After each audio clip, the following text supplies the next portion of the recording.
क्या आपको भारत के उस जिले के बारे में पता है जहां मुगलों से लेकर अंग्रेजों तक की पकड़ फीकी थी? वो जिला जहां ना तो एयरपोर्ट है ना ही रेलवे स्टेशन। ये जिला जैन धर्म से जुड़े लोगों के लिए बेहद खास है क्योंकि यहाँ है प्रथम तीर्थंकर की दूसरी सबसे ऊंची प्रतिमा। ये हिंदू, जैन, बौद्ध हर धर्म से जुड़े लोगों के लिए खास है। प्राकृतिक सुंदरता की चादर में लिपटा ये जिला है कौन सा? हम बात कर रहे हैं बड़वानी जिले की। तो देर किस बात की, अपना सीट बेल्ट बांधे अच्छे से और निकलते हैं बड़वानी की शानदार और जानदार डिजिटल सफर पर। दोस्तों, भारत का दिल और टाइगर स्टेट ऑफ इंडिया के नाम से मशहूर मध्य प्रदेश में 55 जिले आते हैं और हर जिले की अपनी अलग पहचान है। रहन सहन, बोली, व्यंजन के लिहाज से भी ये एक दूसरे से काफी अलग है। कोई कमर्शियल कैपिटल ऑफ एमपी का खिताब रखता है तो कुछ सिटी ऑफ लेक्स का। इन्हीं में से एक जिला है बड़वानी, जिसे द पेरिस ऑफ निमाड़ भी कहते हैं। बड़वानी पर कुदरती खूबसूरती भी मेहरबान है। नर्मदा नदी इसके उत्तर की सीमा पर कल कल बहती है, जबकि दक्षिण में सतपुड़ा पहाड़ियों का माया जाल फैला है और विंध्याचल पर्वत श्रेणी इसे उत्तर से घेरती है। यूं प्रकृति की सुंदरता में लिपटा बड़वानी खूबसूरती का नगीना है और इस नगीने की शोभा बढ़ाते हैं यहाँ के ऐतिहासिक स्थल। जिले का प्रशासनिक मुख्यालय है बड़वानी शहर, जिसकी सुंदरता देख अक्सर लोग स्तब्ध रह जाते हैं। बड़वानी की सीमा दक्षिण में महाराष्ट्र राज्य, पश्चिम में गुजरात राज्य, उत्तर में धार जिले और पूर्व में खरगोन जिले से लगती है। इस तरह ये दो जिला और दो राज्यों को कनेक्ट करता है। 2011 की जनगणना के अनुसार बड़वानी जिले की आबादी 13,85,881 है, जो इस छोटे से जिले को जनसंख्या के मामले में अमेरिका के हवाई राज्य के लगभग बराबर बनाते हैं। वहीं भारत में इसे आबादी में 348वीं रैंक दी गई। जिले में आपको हर वर्ग किलोमीटर में 272 लोग घूमते हुए दिखाई देंगे, जो ना तो बहुत ज्यादा है और ना ही बहुत कम। मतलब बड़वानी में आपको ना तो ज्यादा शोर शराबा मिलेगा, ना ही ज्यादा शांति, लेकिन हाँ, बोरियत कभी महसूस नहीं होगी क्योंकि जिले के मस्त मौला लोग खुद भी मुस्कुराना जानते हैं और सामने वाले को भी मुस्कुराना सिखाते हैं। बड़वानी की संस्कृति विविध और समृद्ध है, जिसमें आदिवासी और गैर आदिवासी दोनों का प्रभाव है। समृद्ध कला, नृत्य, संगीत और त्योहारों का जश्न जैसे बड़वानी की जान है, क्योंकि यहाँ हिंदू, बौद्ध, जैन, मुस्लिम हर धर्म का मिश्रण देखने को मिलता है। ये जिला मेल फीमेल के बीच सदियों से चली आ रही भेदभाव की खाई को भरने का भी काम कर रहा है, जिसका उदाहरण है लिंगानुपात। यहाँ प्रति 1000 पुरुषों पर 982 महिलाएं हैं, जो कि बेहतरीन आंकड़ा है। दोस्तों, इनकम सोर्स में जिले का सबसे बड़ा कंधा है कृषि, जिस पर ज्यादातर जिम्मेदारियां पड़ी है। कृषि में भी यहाँ सोयाबीन, गेहूं और मक्का जैसी प्रमुख फसलें उगाई जाती हैं और इन फसलों को सदाबहार रहने का आशीर्वाद देती है नर्मदा नदी, जिसे बड़वानी की लाइफ लाइन भी कह सकते हैं, क्योंकि नर्मदा पीने के पानी की किल्लत को खत्म करने के साथ साथ कृषि में भी भारी योगदान देती है, जिसकी मदद से बड़वानी आज मध्य प्रदेश के प्रमुख कपास उत्पादक क्षेत्रों में पाया गया है। वहीं जिले की नकदी फसलों में शामिल है तीखी मिर्च।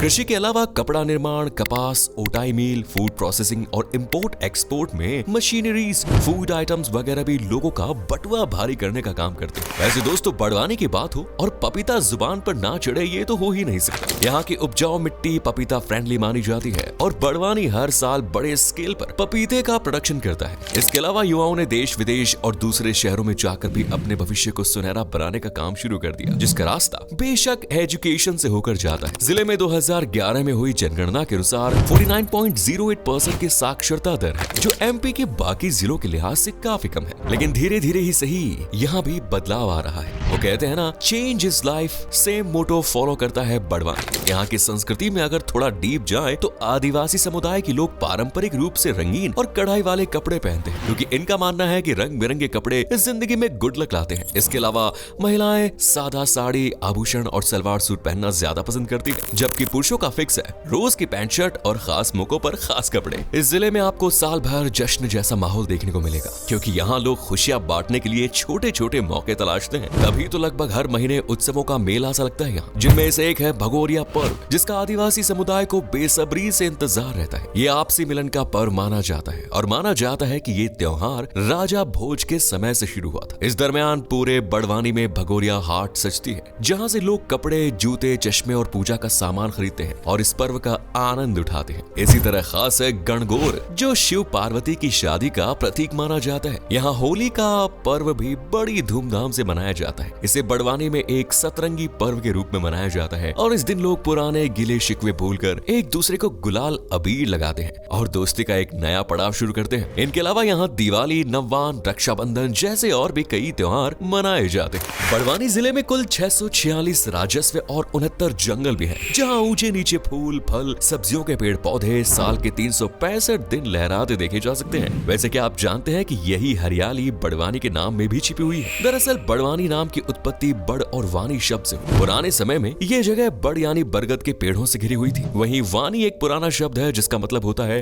बस्ती। इस तरह शहर को बड़ और वानी जोड़कर नाम मिला बड़वानी, जिसका मतलब होता है बड़ का बस्ती। वैसे आपने ये तो सुना ही होगा कि अंग्रेजों ने भारत पर 200 साल तक राज किया था, लेकिन क्या आप ये जानते हैं कि बड़वानी अंग्रेजों की पहुंच से दूर था? जी हाँ, 1948 से पहले बड़वानी राज्य की राजधानी रहा। ये छोटा सा क्षेत्र अपने चट्टानी इलाकों और कम उत्पादक जमीन की वजह से अंग्रेजी हुकूमत से काफी हद तक बचा रहा। सिर्फ अंग्रेज ही नहीं, मुगल, मराठा, किसी ने भी इस क्षेत्र की तरफ कभी आंख उठाकर नहीं देखा और ये हर तरह की गुलामी से दूर रहा। बहुत कम लोग जानते हैं, लेकिन पुराने समय में इस जिले को बड़नगर और सिद्धनगर कहकर पुकारा जाता था। लेकिन फिर 25 मई 1998 को ऑफिशियली एक जिले के रूप में इसकी स्थापना हुई और आज ये एमपी का उभरता हुआ जिला, जिसके खाते में कई खास और अद्भुत जगह भी आती है, जैसे 52 गजा, जो बड़वानी से 10 किलोमीटर की दूरी पर स्थित एक जैन तीर्थ स्थल है और यहाँ जैन धर्म के प्रथम तीर्थंकर आदिनाथ ऋषभनाथ की 52 गज खड़गासन में दुनिया की दूसरी सबसे ऊंची प्रतिमा है, जिसकी ऊंचाई 84 फीट है और ये प्रॉपर पत्थर से बनी हुई है, जिसे बड़वानी का गौरव माना जाता है। इसके अलावा यहाँ 15वीं शताब्दी के 11 हिंदू मंदिर भी हैं। कहते हैं कि रावण के भाई कुंभकर्ण और इंद्रजीत ने यही निर्वाण यानी मृत्यु प्राप्त की थी। यही कारण है कि 52 गजा जैन सहित हिंदुओं के लिए भी बेहद खास है। अगर आप एडवेंचर का शौक रखते हैं तो बड़वानी की चूलगिरी चोटी पर जाना ना भूलें, जहां से नर्मदा नदी का मनमोहक नजारा देखने को मिलता है। जिले का एक शहर है जिसे अजांत कहा जाता है। इसे बड़वानी में सबसे धार्मिक शहर कहा जाए तो कुछ गलत नहीं होगा, क्योंकि यहाँ एक नहीं कई धार्मिक स्थल है, जैसे विवरेश्वर महादेव मंदिर, जहाँ माथा टेकने के लिए और भगवान महादेव के दर्शन करने के लिए साल भर श्रद्धालुओं का आना जाना लगा ही रहता है। इसके बाद नागरी माता मंदिर, बालाजी मंदिर, भैरव मंदिर भी इसी शहर में स्थित है, जिसे बड़वानी में प्रमुख आस्था का केंद्र माना गया है। जिले में एक तीर गोला स्मारक भी है, जो अपनी बनावट और अनोखी कहानी के चलते लोगों का आकर्षण का केंद्र है। कहते हैं कि ये तीर गोला स्मारक का निर्माण बड़वानी के राजा राणा देवी सिंह ने करवाया था। साथ में शिवकुंज, हनुमान टेकड़ी, सेंधवा किला और भंवरगढ़ किले जैसे ऐतिहासिक पर्यटन स्थलों का दीदार करते हैं और साथ में यहाँ के चटकारेदार मसालेदार स्वादिष्ट भोजन का भी लुत्फ उठाते हैं। यूं तो बड़वानी में कई प्रसिद्ध व्यंजन है, लेकिन सबसे ज्यादा फेमस है दाल बाटी। जी हाँ, दाल बाटी, जिसे आमतौर पर राजस्थान की गलियों में घी में लबालब लपेट कर खाया जाता है, ये बड़वानी की भी पहली पसंद है। यहाँ लोग छुट्टियों के दिन को और खास बनाने के लिए दाल बाटी बनाते हैं और ज्यादातर लोग इसे दाल बाफला कहते हैं। इसके अलावा दूसरी चीज है खोवे की जलेबी।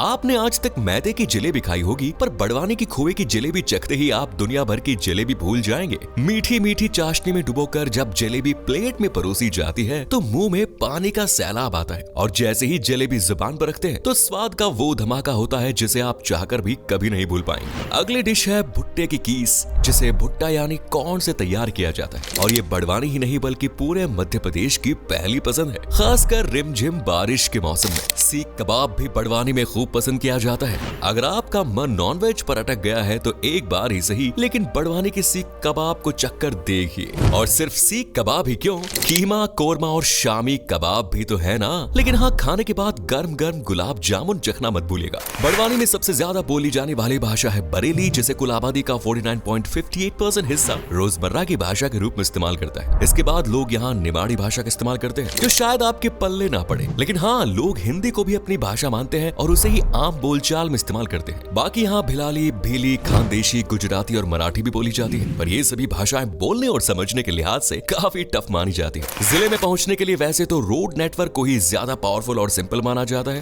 लेकिन आप बाय ट्रेन और एयरप्लेन भी अपनी यात्रा मुमकिन कर सकते हैं। बड़वानी का सबसे नजदीकी हवाई अड्डा देवी अहिल्याबाई होलकर इंटरनेशनल एयरपोर्ट है, जो जिले से करीबन 150 किलोमीटर दूर इंदौर शहर में है, जहां से नई दिल्ली, मुंबई, चेन्नई, कोलकाता, बैंगलोर, हैदराबाद जैसी नेशनल और इंटरनेशनल फ्लाइट्स भी मुमकिन है। रेलवे मार्ग की बात करें तो बड़वानी का सबसे नजदीकी रेलवे स्टेशन भी 150 किलोमीटर दूर इंदौर में ही है, यानी बड़वानी में ना तो रेलवे स्टेशन है और ना ही एयरपोर्ट। यही रीजन है जो कहते हैं कि बड़वानी पहुंचने का एकमात्र रास्ता है रोड, क्योंकि बाय रोड ये मध्य प्रदेश ही नहीं भारत के अन्य शहरों से भी नेशनल हाईवेज के थ्रू अच्छी तरह से जुड़ा है, जो जिला मुख्यालय से इंदौर, उज्जैन, भोपाल, मुंबई जैसे कई शहरों के लिए बस, टैक्सी और पर्सनल राइड्स भी पॉसिबल है। अब फैसला आपके ऊपर है, आप कैसे बड़वानी की सैर करते हैं। वैसे दोस्तों, इस शहर के बारे में कोई खास बात जो आपको सबसे ज्यादा पसंद हो वो कमेंट्स में बताएं। वीडियो को लाइक करें, शेयर करें, चैनल को सब्सक्राइब करें। धन्यवाद।